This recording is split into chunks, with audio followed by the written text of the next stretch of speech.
জামাই তো আমার একটা কঠিন জিনিস। বুঝলা গেছো, কত বছর বিবাহ বার্ষিকীতে জামাই 10 কেজি মিষ্টি নিয়ে আসছিল।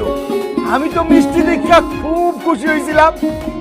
পরে শুনি কি বাজার থেকে আমার নাম কইরা বাকিতে 10 কেজি মিষ্টি নিয়ে আসছে। দোকানদার দেখলেই আমার কয় টাকা দেন টাকা দেন।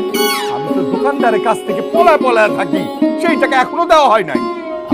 আপনি কোনো চিন্তাই করেন না, আমি আগে সব টাকা পরিশোধ করে দিই। আপনি এখন খান তো, আমরা দেখি বড় মাথাটা খাইবেন, কত ভালো লাগবে। ঠিক আছে, এত কইরা তুমি যখন কইতাছো তখন তো মাছে মাথা খাওনি যায়, না খাইলে আবার তোমরা কষ্ট পাইবা। খান খান।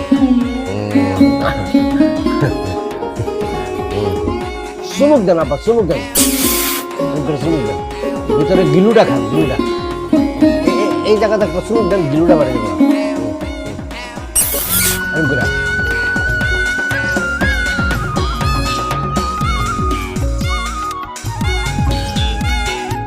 ও কাকা, কুদ্দুস কাকা, কাকা বাড়িতে আছেন নাকি?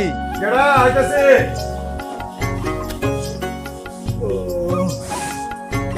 আরে পরান যে, কি ব্যাপার সাত সকালে আমার বাড়িতে?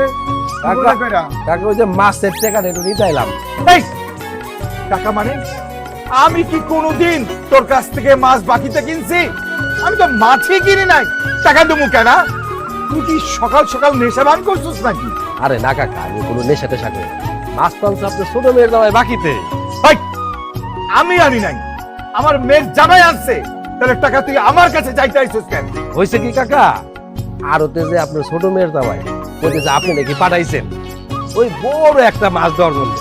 এখন আপনার কথা কইছে, আমি কি না দিয়ে পারি? কোন আমি তো আরতের ভিতরে সবচেয়ে বড় মাছটা দিয়ে দিছি কাকা। হায় হায় রে আল্লাহ রে, আমার কি হইলো রে?